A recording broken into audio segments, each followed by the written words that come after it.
Assalamualaikum. I'm Aisha Nawazish and you are watching Excel Study Center.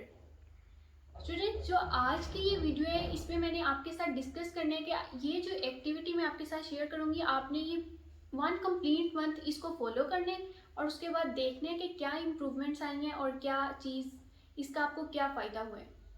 Student, सबसे पहले तो ये चीज़ है कि जो भी आपके एग्ज़ाम्स या टेस्ट होते हैं उनमें आपसे मिस्टेक्स होती हैं, इसमें कोई बुरी बात नहीं है या कोई ऐसी चीज़ नहीं है कि मिस्टेक हो गई है तो अब क्या होगा।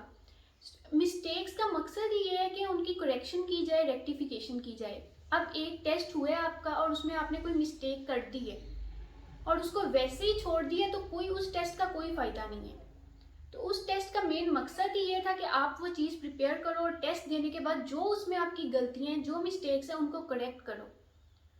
तो अब आपने क्या करना है कि स्पेशली ये जैसे मैट्रिक और एफएससी के स्टूडेंट्स का ये लास्ट मंथ है प्रिपरेशन वगैरह का, तो आपने अपने सारे टेस्ट और पेपर्स वगैरह आपने उनको एक इकट्ठा करने एक जगह पे और उनकी जो जो मिस्टेक्स हैं ना, डेली बेसिस पे आप अपने कोई 2 टेस्ट पकड़ लें या पूरा 7 डेज इनको सब्जेक्ट वाइज डिवाइड कर लें कि आज मैंने इस सब्जेक्ट की करेक्शन करनी है, ट्यूसडे को मैंने इंग्लिश की करनी है, वेडनेसडे को उर्दू की करनी है, या मतलब जिस तरह भी आपके लिए ईजी है।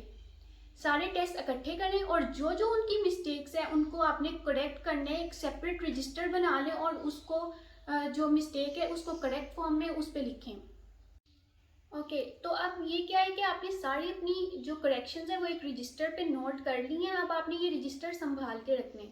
इस रजिस्टर को अब आपके प्री बोर्ड्स होंगे जब आपने सारी प्रिपरेशन करने के बाद लास्ट पे क्या एक चीज़ करनी है कि इस रजिस्टर की जो आपने मिस्टेक्स की करेक्शन की है ना उनको देख लेने ताकि ये मिस्टेक्स दोबारा ना हो।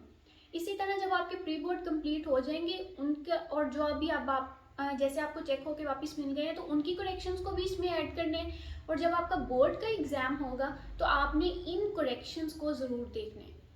मतलब कि आप मिस्टेक्स कर रहे हो, उनका मकसद ही ये है कि वो मिस्टेक्स रिपीट ना हो, उनकी करेक्शन की जाए। तो बोर्ड एग्ज़ाम्स में इन सारी जो भी आपने करेक्शन की हैं इनको एक दफ़ा आपने रिवाइज़ करना है, गो थ्रू करना है ताकि ये वाली जो मिस्टेक्स हैं ये दोबारा बोर्ड एग्ज़ाम्स में ना हो। अगर आप ये पूरा 1 मंथ इस एक्टिविटी को कंटिन्यू करेंगे तो इंशाल्लाह ये आपके लिए बहुत हेल्पफुल होगी। इसके अलावा अगर आपका एग्ज़ाम से रिलेटेड कोई क्वेश्चन है, कोई चीज़ समझ नहीं आ रही तो आप नीचे कमेंट सेक्शन में अपना क्वेश्चन पूछ सकते हैं। Thank you. अल्लाह हाफिज़।